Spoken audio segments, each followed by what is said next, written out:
নমস্কার। আজকে যে বিষয় নিয়ে কথা বলবো সেটা হচ্ছে হিন্দু ঐক্য বলে কিছু হয় কিনা এবং হিন্দু ঐক্যের বাস্তবতা কতটা, বা এটা সোনার পাথর বাটি কিনা। সোনার পাথর বাটি এইটা একটা বাংলা প্রবাদ। পাথর দিয়ে পাথর বাটি হয়, সোনা দিয়ে কখনো পাথর বাটি হয়নি। সোনার পাথর বাটি মানে অলীক ব্যাপার। তো হিন্দু ঐক্য হচ্ছে কোনো মিথ্যে ব্যাপার নয়, এটা একটা ঐতিহাসিক সত্যতা আছে। অর্থাৎ এরকম জিনিসটা হয় খুব পুরোনো দিনে ধরলে, অর্থাৎ মধ্যযুগে ধরলে ঔরঙ্গজেবের ইসলামীকরণের বিরুদ্ধে শিবাজী মহারাজের উত্থান হয়েছিল। এটা ছিল হিন্দু ঐক্য।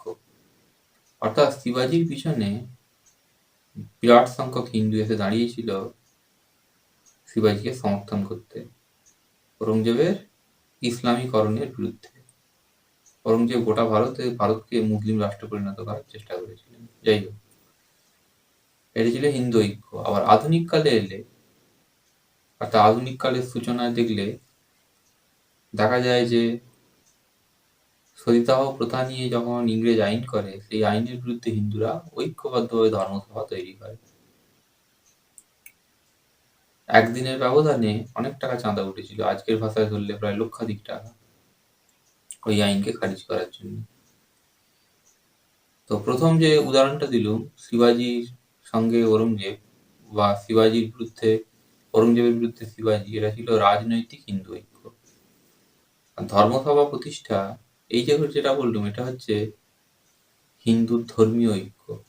তা দুটোকে এক জায়গায় মেশালে হবে না, দুটো গুলিয়ে ফেললে হবে না। ঐতিহাসিকভাবে দুটো দুরকম প্রেক্ষাপট রয়েছে। প্রথমটি হচ্ছে রাজনৈতিক ঐক্য, দ্বিতীয়টি হচ্ছে ধর্মীয় ঐক্য।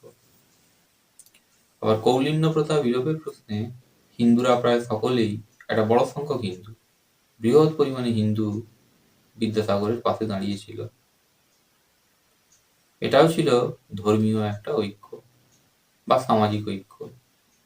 ধর্মের থেকেও বেশি সামাজিক ঐক্য, যে একটা বহুবিবাহ যে এটাকে বন্ধ করার জন্য তারা দাঁড়িয়েছিল। আবার দেশ স্বাধীন করার কাজে কংগ্রেসের পাশে এসে দাঁড়িয়েছিল বৃহৎ সংখ্যক হিন্দু।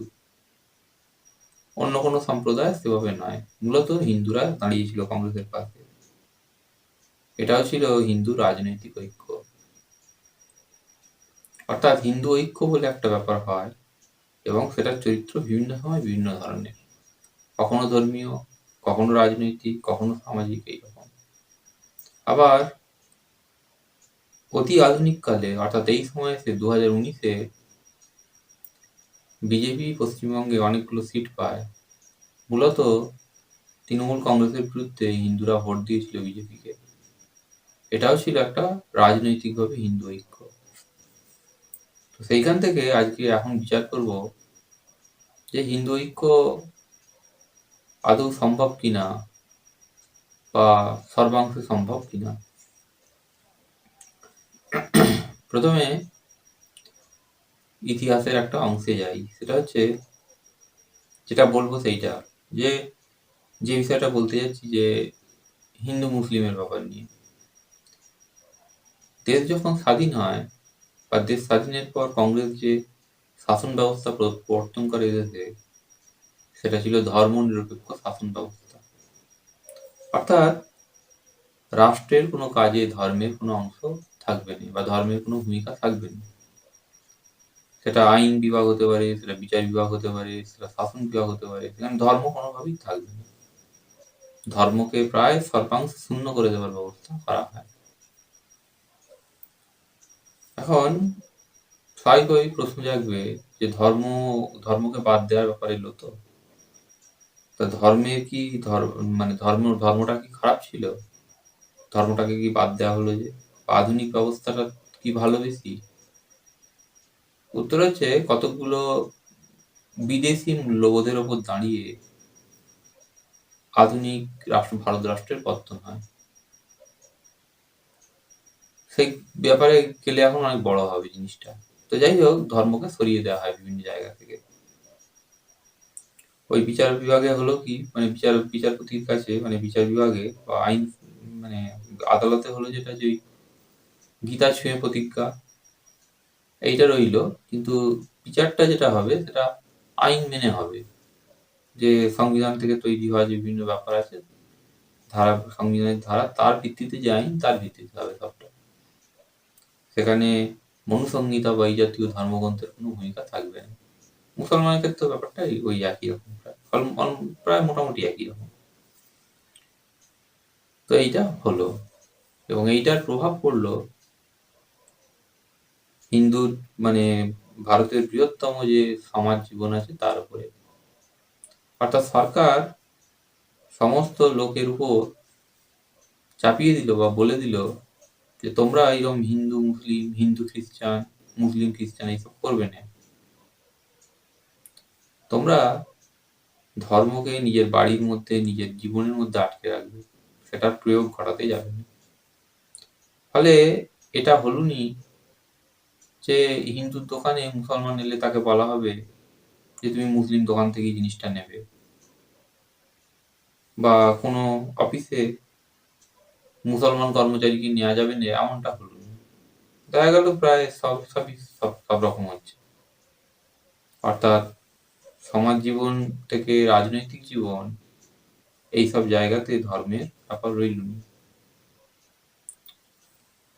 সংক্ষেপে বলে রাখি, যেহেতু ভারত ধর্মের ভিত্তিতে ভাগ হয়েছিল, মুসলমান সম্প্রদায় একটা আলাদা দেশ নিয়ে নেয়, তারা চেয়েছিল সেরকমভাবে হয় একটা আলাদা পাকিস্তান।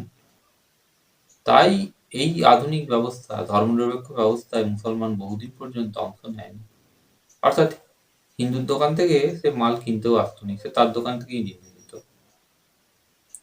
স্কুল টিস্কুলে তারা যেত নি, তারা মাদ্রাসাতেই যেত। এখনো তাই, অনেকাংশে তাই করে।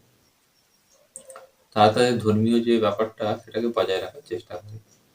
কিন্তু এই সময় এসে দেখা যায় যে ধর্মনিরপেক্ষ ব্যবস্থার প্রসারের ফলে বহু ক্ষেত্রে হিন্দু পাড়াটা বিস্তার লাভ করতে করতে তার এলাকা ছেড়ে অনেকটা বেড়ে গেছে। মুসলিম পাড়াটাও ঠিক একই রকম ভাবে বিস্তার করতে করতে অনেকটা দূরে এগিয়ে গেছে, অর্থাৎ দুজন প্রায় কাছাকাছি চলে এসেছে। এইরকম অবস্থায় দেখা যায় এমন অনেক ব্যবসায়ী আছে যাদের খদ্দের মুসলমান, এমন অনেক মুসলিম ব্যবসায়ী আছে যাদের খদ্দের হিন্দু।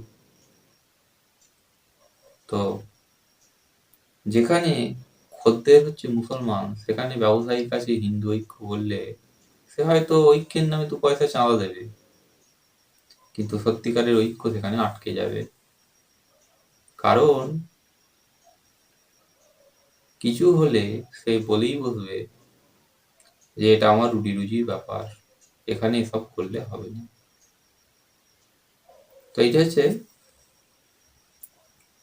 এই যে ব্যবস্থা যেটা তৈরি হয়েছিল, সেই ব্যবস্থা এখন এসে যেরকম হয়েছে সেইটা, যে এই জায়গায় অর্থাৎ একজন ব্যবসায়ীর কাছে এলে, যে ব্যবসায়ী খদ্দেরের একটা ছোট্ট অংশ হলেও মুসলমান, সেখানে সে হিন্দু মুসলিম ঐক্য, মানে হিন্দু ঐক্য বললে সে মানুষের ঐক্য চাইবে, সেই হিন্দু ঐক্য সচরাচর চাইবে না।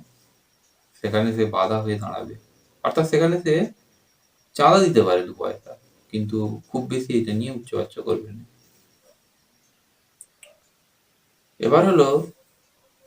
এবার যেটা বলবো যে হিন্দু শিক্ষা ব্যবস্থা।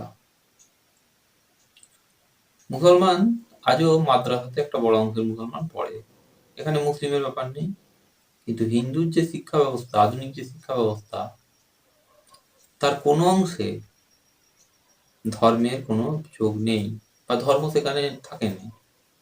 যারা সংস্কৃত নিয়ে পড়ে তারা হয়তো একটু ধর্মের নিয়ম কানুনগুলো জানবে বা জানে, তাও সেখানে ধর্মের ব্যাপার বেশি থাকেনি, সেখানে অন্য জিনিস বেশি পড়ানো হয়।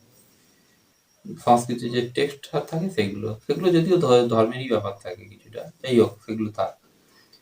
তো বাকি জায়গাগুলোতে যেমন যে ইতিহাস নিয়ে পড়ছে, যে ভূগোল নিয়ে পড়ছে, যে বিজ্ঞান নিয়ে পড়ছে, যে ইতিহাস নিয়ে পড়ছে যে ইতিহাসের অংশটুকু জানবে, যে ভূগোল নিয়ে পড়ছে সে ভূগোলটা জানবে, যে বিজ্ঞান নিয়ে পড়ছে সে বিজ্ঞানের বিষয়গুলো জানবে। এই জায়গাতে কোথাও ধর্মের ব্যাপার নেই। অর্থাৎ হিন্দুর দেবদেবী হতে পারে, হিন্দুর সামাজিক জীবন হতে পারে, হিন্দুর যে রাজনৈতিক ব্যাপার হতে পারে, ধর্মগ্রন্থ অনুসারে সেসবের কোনো ব্যাপার এখানে নেই। ফলে এই মানুষেরা এই শিক্ষা পাওয়ার পর তাদের ধর্মীয় জীবনটা হবে এরকম যে তারা তাদের বাপ-মা বা চারপাশের লোকগুলোকে দেখে যে ধর্মটা শিখল, সেইটাকেই সে প্রয়োগ করবে। তারা যদি ভুল করে তাহলে সে ভুলটাই করবে, তারা ঠিক করলে সে ঠিক করবে। অর্থাৎ সে নিজে কোনো ধর্মীয় শিক্ষা পেলুনি, ধর্মের কোনো জ্ঞান তার কাছে নেই। এই মানুষটির কাছে পরিবর্তিত পরিস্থিতিতে এমন যদি হয় যে চারপাশের লোক দেখা যাচ্ছে বাপ-মাগুলোকে সাইড করে দিচ্ছে, বাপ-মার উপর খানিকটা হলে অত্যাচার করছে, তাহলে দেখা যাবে সেও এইটাকেই ঠিক বলে মনে করছে। বা হিন্দু ধর্মে গরুর একটা মূল্য আছে, গরুর একটা অনন্য মর্যাদা আছে। সেই মর্যাদাটাও, সেই যে মর্যাদা, সেটাও তার কাছে একটা সাধারণ ব্যাপার হয়ে দাঁড়াবে। গরু একটা হবে সাধারণ একটা অ্যানিম্যাল বা প্রাণী। তখন একটা গরু, একটা ছাগল, একটা কুকুর, একটা মানুষ তার কাছে মোটামুটি সব সমান হবে। সে আলাদা করে হিন্দু ঐক্য এই কথাটার পিছনে দৌড়বে না। ওই চারদিকে হিন্দু ঐক্য হচ্ছে দেখলে সেও বলবে হ্যাঁ হিন্দু ঐক্য চাই। কিন্তু আধুনিক মানুষের কাছে হিন্দু ঐক্যের কোনো ব্যাপার নেই। তার কাছে সে যদি ধর্মের কথা বেশি বলে, সেই ধর্ম অনেক ক্ষেত্রেই হবে যেটা যে তার নিজের জন্য নয়, সে কোনো একটা উদ্দেশ্য সাধনের জন্য ধর্মকে ব্যবহার করছে। তো এইরকম একটা ব্যাপার হওয়ার চান্স থাকে, সুযোগ থাকে। অর্থাৎ যত বেশি পরিমাণ আধুনিক শিক্ষালয় থেকে মানুষ বেরোবে, সে ধার্মিক হবে না, সে একটা আধুনিক মানুষে পরিণত হবে। ধর্মটা সে শিখবে ওই চারপাশে যেরকম দেখছে তা থেকে, তার নিজের ধর্মবোধটা ওইখান থেকে তৈরি হবে, কোনো ধর্মগ্রন্থ থেকে নয়। এই লোকের কাছে হিন্দু ঐক্য গুরুত্ব কম। এবার হলো যে আজকের দিনে হিন্দু তার ধর্ম সম্পর্কে বহুলাংশে উদাসীন। এখন এই অংশটুকু যেটা বলছি, এটার সঙ্গে ওই শিক্ষা বা বাস্তবতার কিছু যোগ আছে।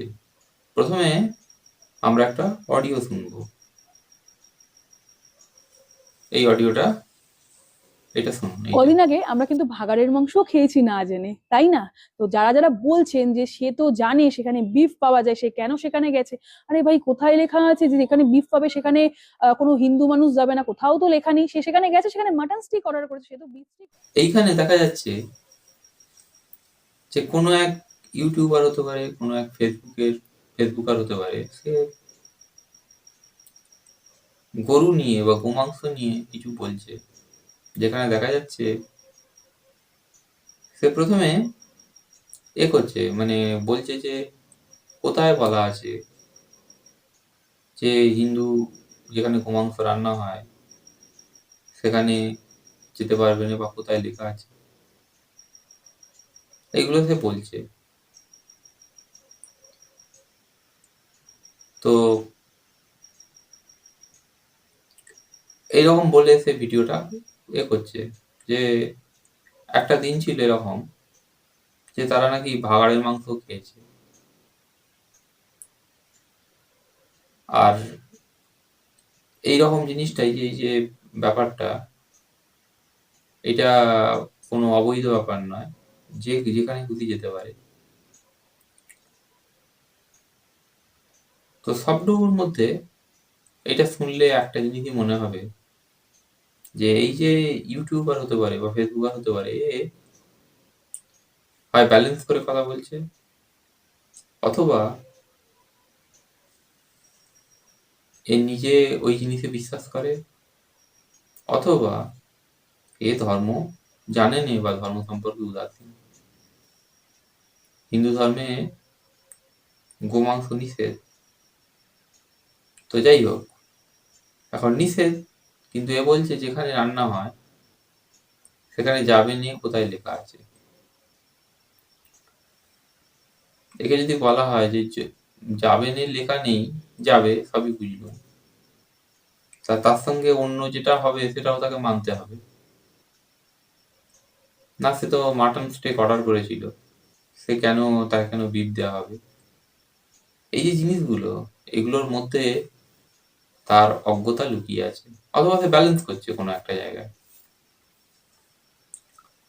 যে রান্নাঘরেতে গোমাংস রান্না হয়, সেখানে হিন্দু গেলে, সেখানে যদি মুরগির মাংস রান্না হয়, ধরা যাক মুরগির মাংসের কড়ায় যে হাতাটা ছিল সেটা হারিয়ে গেছে কোনো কারণে, খুঁজে পাওয়া যাচ্ছে না, তখন যে রাঁধুনি, সে না চাইলেও ওই গোমাংসের হাতাটাই মুরগির মাংসের জায়গায় ঢুকবে।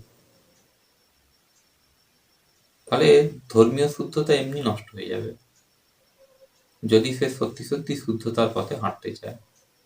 ফলে এসব লেগালেগি দিয়ে কিছু হয়নি। তো এইটা একটা গেল। আর একটা অডিও আমরা শুনবো, এই অডিওটা। তুমি কোন ধর্ম পালন করো? আপাতত হিন্দু। আপাতত হিন্দু মানে মানে পুরাপুরি বিশ্বাস নাই? না, বিশ্বাস আছে কিন্তু হিন্দু। তুমি কি ইসলাম ধর্মে আসতে চাও তোমাকে যদি কেউ ইনফ্লুয়েন্স করে? না, কেন? আল্লাহ তো এক, অদ্বিতীয়, আল্লাহ ছাড়া কোনো শরীক নেই। হতে পারে কিন্তু এখন পর্যন্ত ভাবি না এগুলো। তুমি ধরো একটা ছেলেকে ভালোবাসলা, তার ভালোবাসায় সে যদি তোমাকে বলে তোমাকে মুসলিম ধর্ম গ্রহণ করতে হবে, তাহলে আমি তোমাকে বিবাহ করব। আচ্ছা ঠিক আছে, তাহলে মেনে নিব। আমি আমার ধর্ম পালন করব, সে তার ধর্ম পালন করবে। কিন্তু একটা মুসলিম ছেলে তো তোমাকে কখনো তাহলে বিয়ে করবে না। তাইলে না, তাহলে ছেড়ে দিতে হবে। তো এটা হচ্ছে বাংলাদেশের একটা অডিও। এটা সত্যি, এটা মিথ্যে নয়, মানে ভুয়ো বা ফেক কিছু নয়। এখানে একজন ইনফ্লুয়েন্সার, কোনো মুসলিম ইনফ্লুয়েন্সার, সে একটি হিন্দু মহিলাকে প্রশ্ন করছে ধর্ম নিয়ে, যে মহিলা ধর্ম কতটা মানে বা কতটা জানে বা কিছু। সেই মহিলা উত্তর করছে একটু একটু বা কিছুটা, এইরকম। এবং আরো মজার ব্যাপারটা হচ্ছে, তাকে বলছে যে কোনো মুসলিম ছেলে যদি তাকে বিয়ে করতে চায়, সে রাজি কিনা। এখানে তার স্ববিরোধী কয়েকটা অবস্থান রয়েছে। মুসলিম ছেলে বিয়ে করতে চাইলে সে বিয়ে করতে চায়, মানে বিয়ে করবে সে। তারপরে জানা গেল সে ধর্ম বাঁচিয়ে বিয়ে করবে। এখন ধর্ম বাঁচিয়ে বিয়ে কিভাবে সম্ভব, সেটা একটা বড় জিজ্ঞাসা। ওই ঠিক ওইটার মতোই, যে ওখানে কোন বইতে লেখা আছে বা কোথায় লেখা আছে যে যেখানে গোমাংস রান্না হয় সেখানে যেতে পারবে না, ঠিক সেই রকম হয়ে গেল। যে কে বলেছে ধর্ম বাঁচাতে পারবে না? ধর্ম তো বাঁচানো যাবে, ধর্ম বাঁচানোটা ওই রকম হবে। তো ইনফ্লুয়েন্সার জিজ্ঞাসা করছে যে মুসলিম ছেলে তো তাহলে তোমায় বিয়ে করবে না ধর্ম না পাল্টালে। তখন দেখা যাবে সে বলছে আবার যে তাহলে তাই। অর্থাৎ হিন্দু ধর্ম চিন্তার মধ্যে এইরকম জায়গাগুলোতে গোলমাল রয়েছে। এরা নিজেরা নিজেদের ধর্মটা সম্পর্কেই খুব ভালো করে জানে না বা উদাসীন। তাহলে উত্তরটা কি? উত্তরটা হচ্ছে, যে ব্যক্তি, সেটা মেয়ে হতে পারে ছেলে হতে পারে, ধর্ম জানে, হিন্দু ধর্মটা বোঝে বা জানে, সে প্রথম ঘটনার মতো দ্বিতীয় ঘটনাতেও কখনোই বা কোনো অবস্থাতেই মুসলিম ছেলে বা মুসলিম মেয়ের দিকে হাঁটবে না বিয়ে করার জন্য। কারণ এই ক্ষেত্রে ধর্ম হানি হওয়া 16 আনা সম্ভাবনা আছে, মানে সবটাই আছে সম্ভাবনা। তো এইটা একটা গেল। অর্থাৎ এই জায়গাতে হিন্দু ঐক্যের ব্যাপার খুব দুর্বল। আচ্ছা, আর একটা অডিও শোনাই, এই অডিওটা। पापा मुस्लिम हैं और मेरे मम्मी हिंदू हैं। मेरी मम्मी अपना पूजा पाठ करती है और मेरे पापा अपना नमाज पढ़ते हैं। मेरे घर में चतुर्थी के दिन गणेश जी को प्रसाद चढ़ता है। ईद के दिन अल्लाह को याद किया जाता है। रमजान के दिन शीर कुरमा बनता है। मंगलवार को मम्मी के साथ मैं पूजा करने जाता हूँ मंदिर में। और जुम्मे के दिन शुक्रवार को मैं अपने पापा के साथ जाता हूँ नमाज पढ़ने। এই অডিওতে দেখা যাচ্ছে যে কোনো একটি ছেলে কোনো একটা অডিশনের জায়গায়, কোনো একটা অনুষ্ঠানতে তার পরিচয় দিচ্ছে। এই পরিচয়টা হচ্ছে এইরকম: তার বাবা মুসলমান, তার মা হিন্দু, তাদের বাড়িতে গণেশ চতুর্থী পালন হয়। আবার গণেশ চতুর্থী পালন হয় এবং সেই গণেশ চতুর্থীতে লাড্ডু লাড্ডু করে রান্না হয়। আবার ঈদের নামাজও হয়, ঈদের দিন সিমুই রান্নাও হয়। ছেলেটি মায়ের সঙ্গে পুজোয় অংশ নেয়, আবার নামাজেও দাঁড়ায়, বাপের সঙ্গে নামাজে দাঁড়ায়। তো এই যে বাড়ি, এই যে মহিলা, এর যে মা, একে যদি প্রশ্ন করা হয় যে তুমি যে গণেশের পুজো করো মুসলিম বাড়িতে, এটা কি তোমার ঠাকুর গণেশ জানে? আর যদি জানে যে তুমি মুসলিম বাড়িতে তার পুজো করো, তাহলে মুসলিম খাবার দাবার সম্পর্কে তোমার ঠাকুরের অভিমত কি? দেখা যাবে এই দুটো প্রশ্নতেই ওই মহিলা উত্তর করছে যে না, আমার ঠাকুর জানেনি যে মুসলিম বাড়িতে তার পুজো হচ্ছে, এবং আমার ঠাকুর মুসলিম খাবার দাবার সম্পর্কে সচেতন নয়। অর্থাৎ তার কাছে ঠাকুর হচ্ছে একটা জড় বস্তু মাত্র, অর্থাৎ মাটির ঢিলি, পাথরের ঢিলি, বা ওই কি বলে ধাতব একটা ঢিলি মাত্র, মূল্যহীন একটা বস্তুর মতো।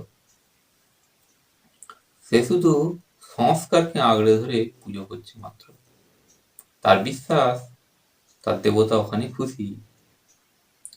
ঠিক একই রকম ভাবে ওই যে ছেলেটি, ওই ছেলেটির বাবা বা ওই ছেলেটি, ওরা বাড়ির মধ্যে গণেশ ঠাকুরের পুজো হচ্ছে, আবার নামাজে অংশ নিচ্ছে। সেও ভালো করে জানে না তার আল্লাহ, মুসলমানের উপাস্য দেবতা আল্লাহ বা গড, সে ঠিক এই পুজো সম্পর্কে বা এই ঠাকুর সম্পর্কে কি বলে।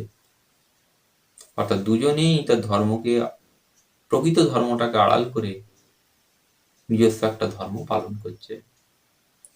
এইগুলো হিন্দু ঐক্যের পরিপন্থী বা ধর্মীয় ঐক্যের পরিপন্থী।